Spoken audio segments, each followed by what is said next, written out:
Hello dear student. कल हमने biology जो है उसको स्टार्ट किया था। बायोलॉजी और सेल मतलब बायोलॉजी का नॉर्मल इंट्रोडक्शन पढ़ा था। इसके अलावा कुछ हमने सेल जो है उसके बारे में पढ़ा था कि जो सेल होती है वो क्या होती है, उसकी डेफिनेशन क्या होती है, ये पढ़ा था हमने। सेल की डेफिनेशन हमने आपको कल बताई थी कि जो smallest fundamental unit of life, another में दूसरे शब्दों में हमने बताया था कि स्ट्रक्चरल और फंक्शनल यूनिट होती है लाइफ की।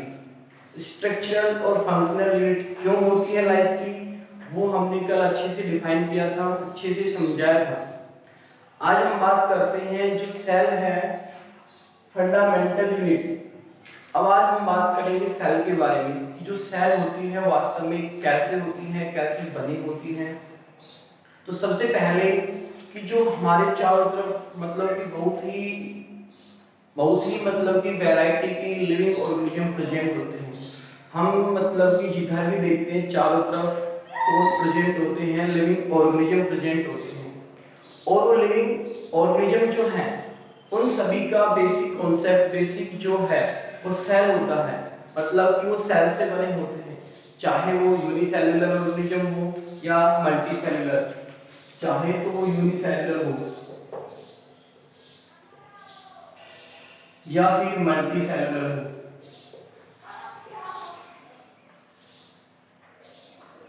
यूनिसेल्युलर ऑर्गेनिज्म, इसका मतलब क्या होता है? इसका मतलब ये होता है कि एक सेल के अंदर कंप्लीट फुल बॉडी प्रेजेंट होती है। वे ऑर्गेनिज्म जिनकी कि जो बॉडी होती है वो एक सेल के अंदर ही क्या होती है, प्रेजेंट होती है।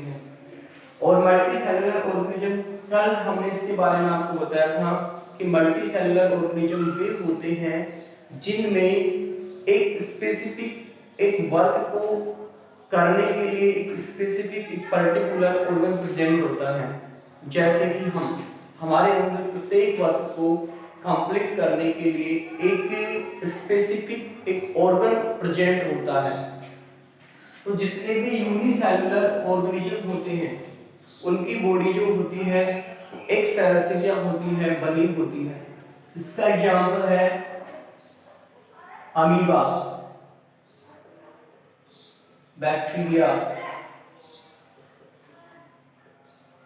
ये कल हमने आपको बताया था। और जो मल्टी सेल्युलर ऑर्गेनिज्म है यानी कि इनकी जो बॉडी होती है वो कॉम्प्लेक्स होती है, इसमें लाखों करोड़ों की संख्या में सेल प्रेजेंट होती है। एग्जांपल इसका जैसे कि प्लांट्स, एनिमल्स,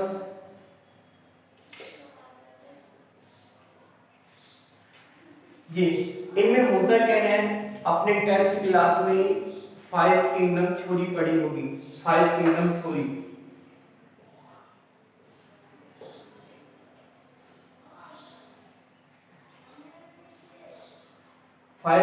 थ्योरी, वो दी थी आर एच विटेकर ने। R H Whittaker.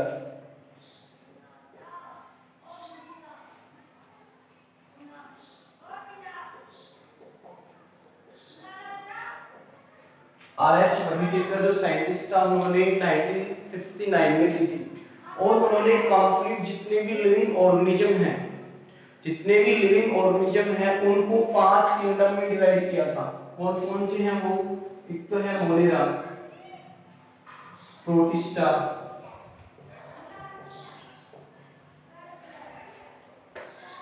एक है फंजाई, प्लांट्स और एनिमल्स। इन 5 किंगडम में डिवाइड किया था किसने? आर एच विटेकर ने। किनको? कंप्लीट जितने भी लिविंग ऑर्गेनिज्म है उनको। तो इनमें से जो स्टार्टिंग के मोनेरा और प्रोटिस्टा, ये दोनों तो हैं कैसे? यूनिसेल्युलर। क्लियर? इनकी जो बॉडी होती है वो कैसे होती है? सिर्फ एक सेल से निर्मित होती है। बाकी फंजाई, प्लांट्स और एनिमल्स, ये तीनों जो हैं इनकी बॉडी बनी होती है किसकी? लाखों करोड़ों की संख्या सेल से। इसलिए इनकी बॉडी कैसी होती है? इनको कौन से ऑर्गेनिज्म बोला जाता है? Multi cellular organism. ये आपने 10th क्लास में पढ़ा था। तो हमारे चारों तरफ जितने भी मतलब कि बहुत ही ज़्यादा वैरायटी की ऑर्गेनिज्म प्रेजेंट हैं, और उनमें से कुछ कैसे हैं यूनिसेलुलर हैं, कुछ कैसे हैं मल्टीसेलुलर हैं। तो 5 किंगडम जो थ्योरी है इसके अकॉर्डिंग स्टार्टिंग के दोनों जो हैं मोनिरा और प्रोटिस्टा वो कैसे होते हैं यूनिसेलुलर ऑर्गेनिज्म, और फंजाई प्लांट्स और एनिमल्स वो कैसे होते हैं मल्टीसेलुलर ऑर्गेनिज्म। क्लियर। इसलिए जो सेल होती है सेल वो बेसिक फंडामेंटल यूनिट होती है, उसको चाहे basic fundamental, smallest, structural, functional या फिर जेनेटिक यूनिट सभी बोलते हैं किसको सेल को। क्यों बोलते हैं? क्योंकि जो कंप्लीट एक ऑर्गेनिज्म होता है उसका जो शरीर बॉडी जो है वो किससे निर्मित होती है? सेल से निर्मित होती है। क्लियर। अब हम बात कर लेते हैं जो सेल है उसको सबसे पहले डिस्कवर किसने किया था। तो सबसे पहले एक साइंटिस्ट था रॉबर्ट हुक। इस रॉबर्ट हुक ने 1665 में सबसे पहले जो सेल है उसको डिस्कवर किया। कैसे? इन्होंने, किसने? रॉबर्ट हुक ने, इन्होंने अपने द्वारा बनाए गए वो जो माइक्रोस्कोप है सेल्फ मेड माइक्रोस्कोप। कौन सी microscope? Self made microscope. Self made microscope की हेल्प से इन्होंने क्या किया, एक जो प्लांट है जैसे माना कि सपोज ये प्लांट है, इस प्लांट की जो आउटर लेयर होती है, आपने प्लांट्स देखे होंगे, उनकी जो आउटर लेयर होती है वो बिल्कुल डेंसल होती है जिसे हम बोलते हैं कोर्क, छाल बोलते हैं। तो रॉबर्ट हुक ने क्या किया, अपनी मतलब सेल्फ मेड माइक्रोस्कोप की हेल्प से जो प्लांट है, माना कि प्लांट है, इसके जो आउटर लेयर बाहर की तरफ जो छाल कोर्क जो है, क्या बोला जाता है इसे? कोर्क। उसकी स्टडी की, किसकी स्टडी की? कोर्क की। कोर्क क्या है? प्लांट के जो आउटर लेयर पर जो डेड सेल का जो मतलब एक कैप्सूल होता है, आवरण होता है, वो कौन होता है? कोर्क। उस कोर्क की स्टडी किसके द्वारा की? सेल्फ मेड माइक्रोस्कोप के द्वारा। किसने की? रॉबर्ट हुक ने। तब जब इन्होंने कोर्क की स्टडी की तब इन्होंने बताया कि जो कोर्क है उन्हें कैसे दिखाई दी, वो कोर्क उन्हें दिखाई दी honeycomb like structure, honeycomb like structure के समान स्ट्रक्चर दिखाई दी। हनीकॉम्ब लाइक के समान क्या दिखाई दे? बिल्कुल इसके सिमिलर स्ट्रक्चर। और उनको जो स्ट्रक्चर दिखाई दी थी उसको उन्होंने नाम दिया सेल। क्या नाम दिया? सेल। और सेल जो है उसका मीन्स क्या होता है? होलो स्पेस, होलो स्पेस। क्लियर। तो जो सेल है उसको सबसे पहले किसने डिस्कवर किया था? रॉबर्ट हुक ने 1665 में। उन्होंने सेल्फ मेड माइक्रोस्कोप की हेल्प से जो प्लांट है उसकी जो आउटर लेयर होती है कोर्क, उसकी स्टडी की। जब उसने कोर्क की स्टडी की तो उन्होंने पाया कि जो कोर्क है वो किसके बिल्कुल सिमिलर होती है? हनीकॉम्ब लाइक, मधुमक्खी की छत्ते के समान छोटे छोटे कक्षों से बनी हुई दिखाई देती है। उन छोटे छोटे जो कक्ष हैं उनको रॉबर्ट हुक ने सेल नाम दिया। सेल जो है उसका ओरिजिनल मीन्स होता है होलो स्पेस, छोटे कक्ष। क्लियर। उसके बाद एक साइंटिस्ट था एंटोन वान ल्यूवेनहोक।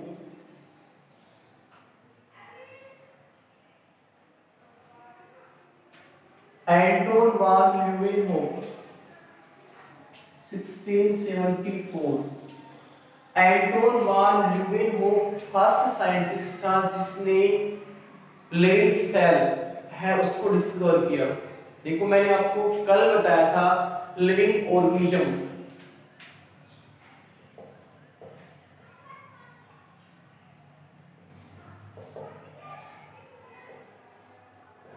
सबसे पहले लिविंग ऑर्गेनिज्म किसने बताया था? अरिस्टोटल ने, अरिस्टोटल। और सबसे पहले लिविंग सेल को किसने डिस्कवर किया था? एंटोन वान ल्यूवेनहोक ने सबसे पहले लिविंग सेल उसको डिस्कवर किया। ठीक है, सबसे पहले लिविंग ऑर्गेनिज्म को डिस्कवर किया था अरिस्टोटल ने। ठीक है, और सबसे पहले लिविंग जो सेल है उसको डिस्कवर किया था एंटोन वान ल्यूवेनहोक ने 1674। रॉबर्ट हुक ने किसकी स्टडी की थी? कोर्क की। कोर्क वास्तव में क्या होती है? प्लांट की आउटर लेयर होती है जो डेड होती है। तो रॉबर्ट हुक ने डेड जो सेल होती हैं उसकी स्टडी की।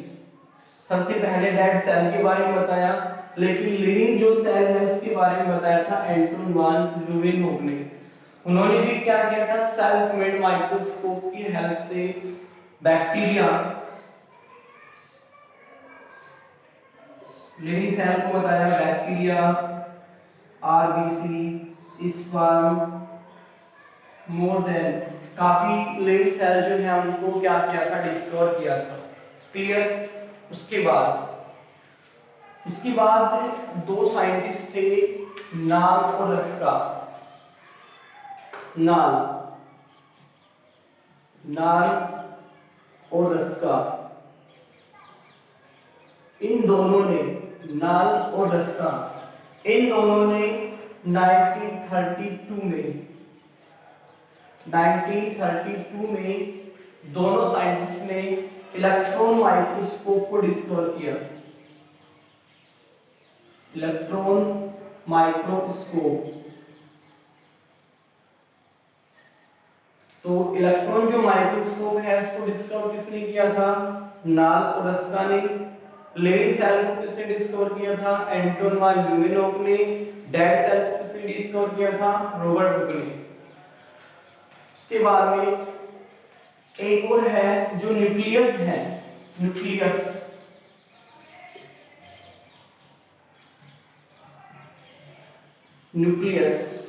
सेल के बिल्कुल सेंटर में, जैसे कि ये सेल है कंप्लीट, इस सेल के बिल्कुल सेंटर में देखो जो रेड वो न्यूक्लियस है। सेल के बिल्कुल सेंटर में जो न्यूक्लियस होता है उसको डिस्कवर किया था रॉबर्ट ब्राउन ने। रॉबर्ट ब्राउन ने 1831 में के न्यूक्लियस जो है उसको डिस्कवर किया था सेल के अंदर रॉबर्ट ब्राउन ने। तो ये चार जो है साइंटिस्ट, ये हैं भौतिक काम के, इनको नॉर्मल सा मतलब इनको थोड़ा याद रख लेना कि रॉबर्ट हुक ने सेल को डिस्कवर किया सबसे पहले जो डेड सेल थी। लिविंग सेल को डिस्कवर किया था एंटोन वान ल्यूवेनहोक ने। नाल और रस्का ने इलेक्ट्रॉन माइक्रोस्कोप को डिस्कवर किया था और न्यूक्लियस को डिस्कवर किया था रॉबर्ट ब्राउन ने 1831 में। क्लियर? तो ये है सेल के बारे में। अब हम बात कर लेते हैं सेल थ्योरी। क्लियर है? बात करते हैं इसकी सेल थ्योरी की।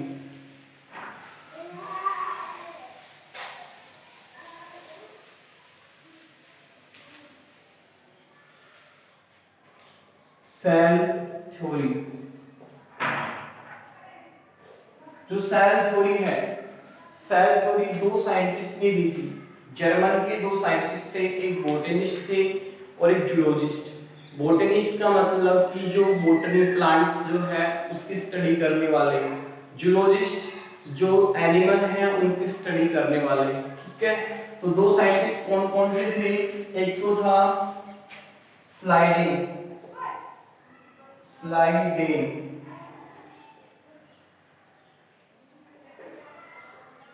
और एक था स्वान।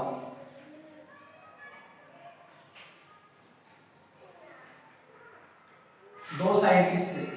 स्लाइडिंग जो था ये तो था बोटेनिस्ट और जो स्वान था वो था जूलॉजिस्ट। सेल थ्योरी जो है इन दो साइंटिस्ट ने दी थी, स्लाइडिंग और स्वान ने 1839 में। ठीक है, किसी बुक में 1837 और 38 है। तो दो साइंटिस्ट हैं, स्लाइडिंग और स्वान। स्लाइडिंग बोटेनिस्ट है, Schwann zoologist. Botanist that means botany plants की स्टडी करने वाले, और जूलॉजिस्ट एनिमल्स की स्टडी करने वाले। इन दोनों ने सेल थ्योरी जो है गिवन बाय मतलब इनको दी थी, और इन्होंने बताया कि सेल जो थ्योरी है उसके कुछ फंडामेंटल कैरेक्टर होते हैं। फंडामेंटल कैरेक्टर 4 है। नंबर 1 बात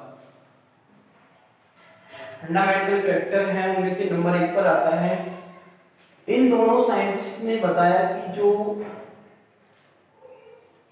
ऑर्गेनिज्म है, मतलब कि जितने भी लिविंग ऑर्गेनिज्म है, यानी कि all living organism made up cell, all living organism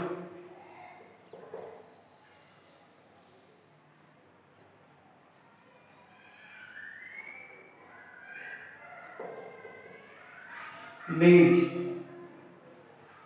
अब, यानी कि जितने भी लिविंग ऑर्गेनिज्म हैं वो सभी बने होते हैं किसके, सेल के या फिर इनकी प्रोडक्ट्स से। सेल और their products, their product.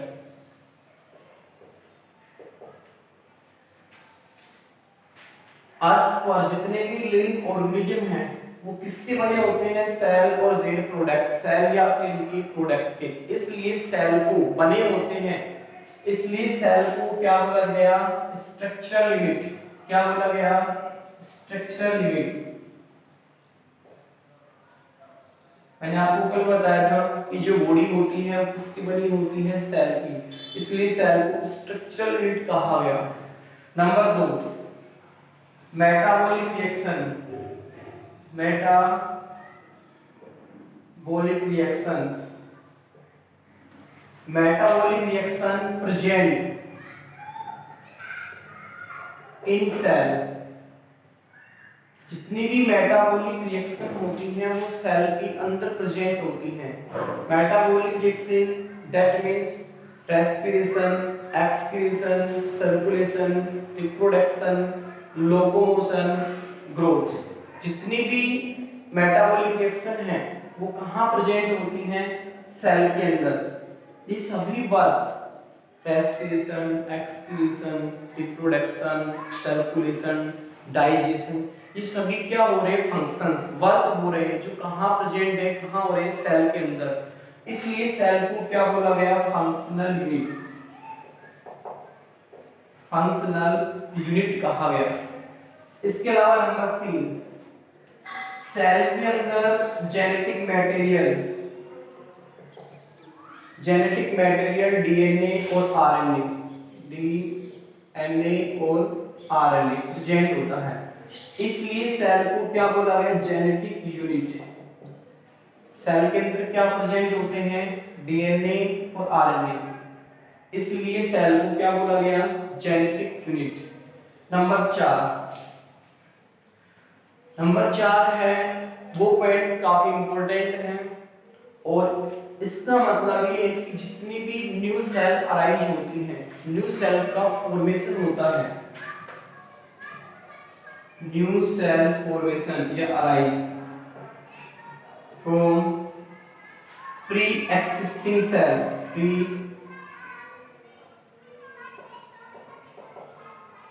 Pre existing cell that means जो न्यू सेल का फॉर्मेशन होता है वो प्री एक्सिस्टिंग सेल, पूर्ववर्ती जो कोशिका होती है उनसे होता है। इसका दूसरा नाम है omni cellular, E cellular, omni cellular, E cellular.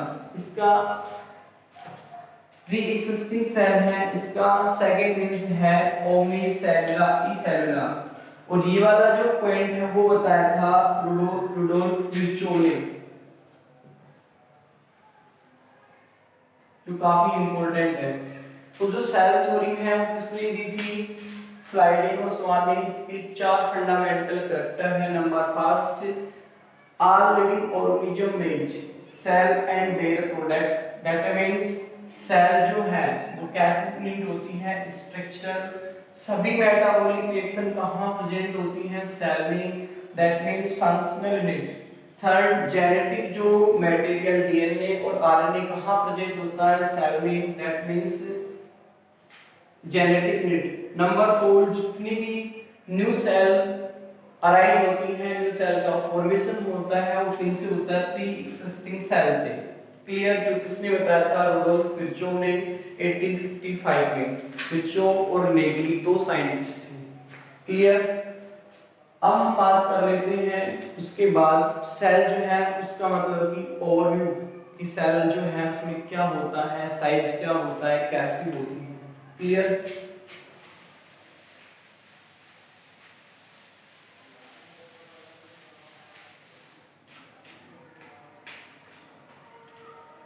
An overview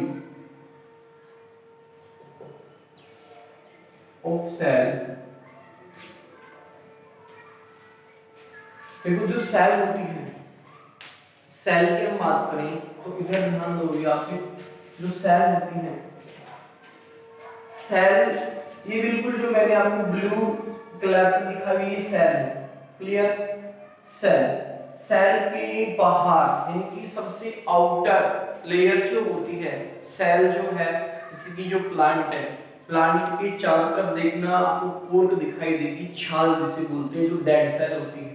ठीक है। बाहर की तरफ जो मैंने बिल्कुल ब्लैक दिखा रखी, ब्लैक कलर से, ठीक है, वो है सेल वॉल। क्या है, सेल वॉल।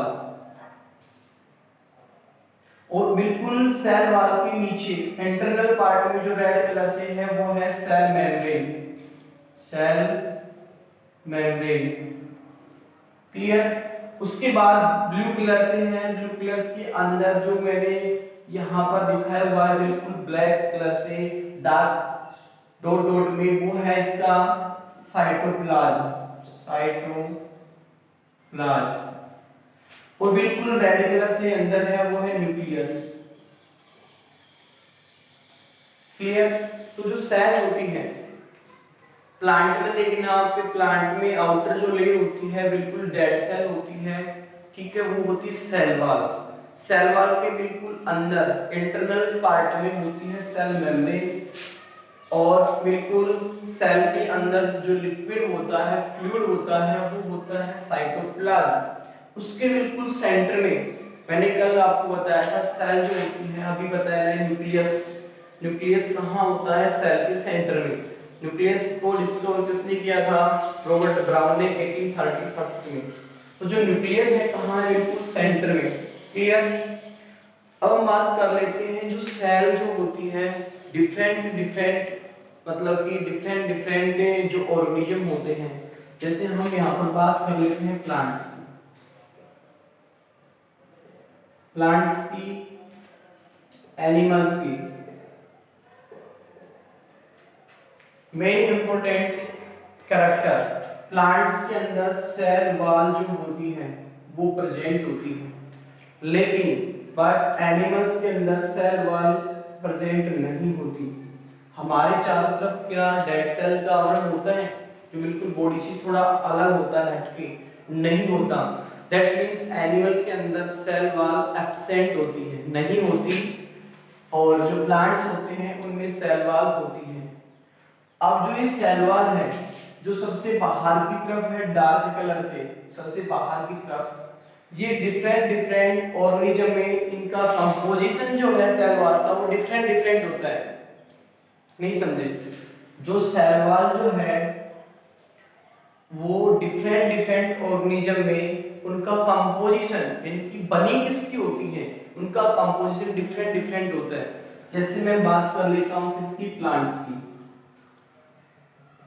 प्लांट्स जो है उनकी सेल वॉल बनी होती है सेल्यूलोज की। ठीक है। उसके बाद मैं बात कर लेता हूं बैक्टीरिया।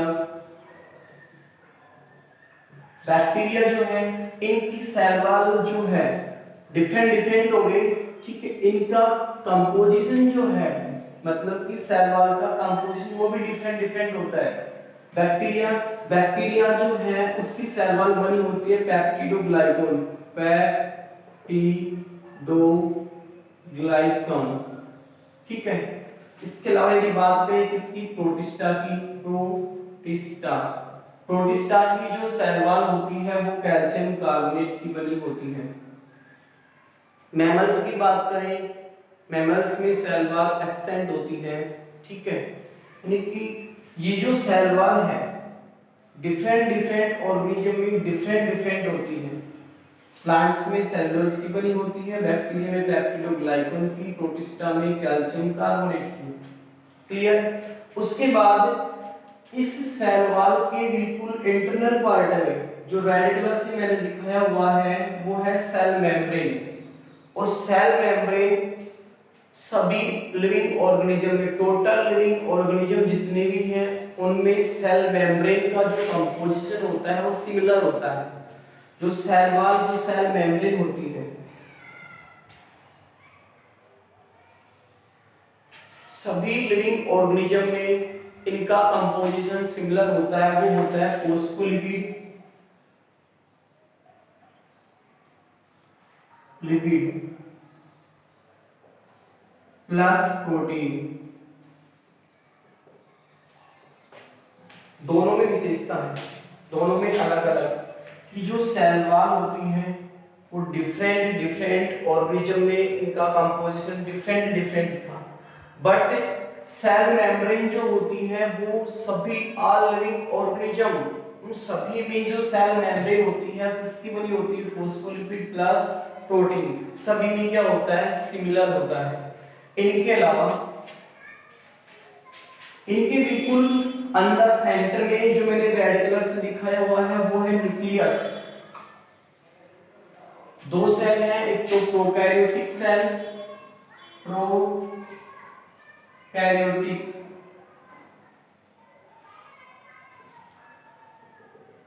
प्रोकैरियोटिक सेल और एक होती है यूकैरियोटिक सेल।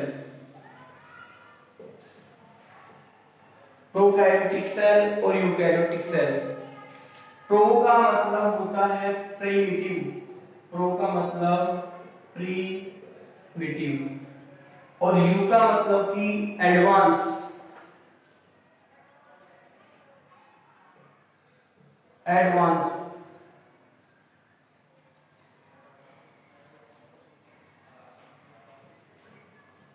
ठीक है।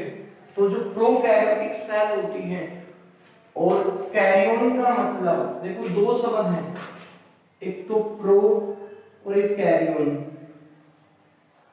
प्रो का मतलब प्रीमिटिव, कैरियन का मतलब न्यूक्लियस। तो प्रीमिटिव जो होती है, प्रीमिटिव का मतलब कि पुराना, न्यूक्लियस का मतलब कि न्यूक्लियस जो केंद्रक। यदि प्रोकैरियोटिक सेल होती है तो उनका जो न्यूक्लियस होता है उनके चारों तरफ, न्यूक्लियस के चारों तरफ न्यूक्लियर मेम्ब्रेन नहीं होती। मैंने यहाँ पर बिल्कुल सेंटर में न्यूक्लियस क्या है दिखाया हुआ है, और इसके चारों तरफ रेड कलर से न्यूक्लियर मेम्ब्रेन बना रखी है। दैट मींस ये कौन सी सेल होगी, यूकैरियोटिक। यू का मतलब एडवांस, कैरियन का मतलब न्यूक्लियस, मतलब कि न्यूक्लियस के चारों तरफ यदि क्या है न्यूक्लियर मेम्ब्रेन, तो वो कौन सी सेल होगी, यूकैरियोटिक सेल। और यदि न्यूक्लियस के चारों तरफ न्यूक्लियर मेम्ब्रेन नहीं होती है तो वो होती है कौन सी सेल, प्रोकैरियोटिक। क्यों होती है, प्रो का मतलब प्रिमिटिव, कैरियन का मतलब न्यूक्लियस, प्रिमिटिव न्यूक्लियस, और यूकैरियोटिक का मतलब, यू का मतलब एडवांस, कैरियन का मतलब न्यूक्लियस, एडवांस न्यूक्लियस, मतलब कि न्यूक्लियस के चारों तरफ क्या पाया जाना, न्यूक्लियर मेम्ब्रेन का, क्लियर। उसके बाद हम बात कर लेते हैं इनकी साइज और शेप की। इनका जो साइज होता है वो फंक्शन के अकॉर्डिंग होता है। जितनी भी सेल होती है उनका जो साइज होता है, शेप होती है, उनके फंक्शन के अकॉर्डिंग होती है। जैसा उनका फंक्शन होगा उसी के अकॉर्डिंग क्या होगा, उसका साइज होगा या शेप होगी। अब बात कर लेते हैं सबसे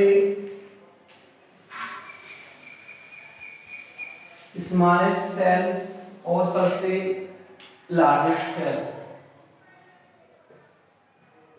सबसे स्मॉलेस्ट जो सेल होती है वो होती है माइकोप्लाज्मा,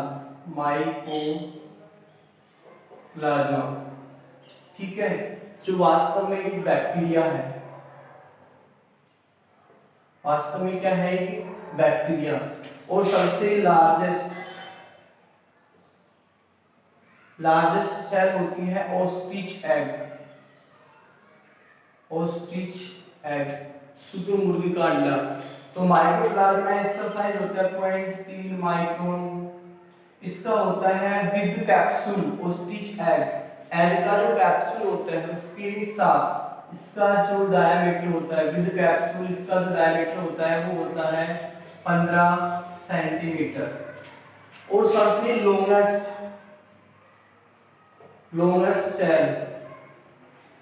सेल होती है नर्व सेल। लॉन्गेस्ट सेल कौन सी होती है? Nerve cell.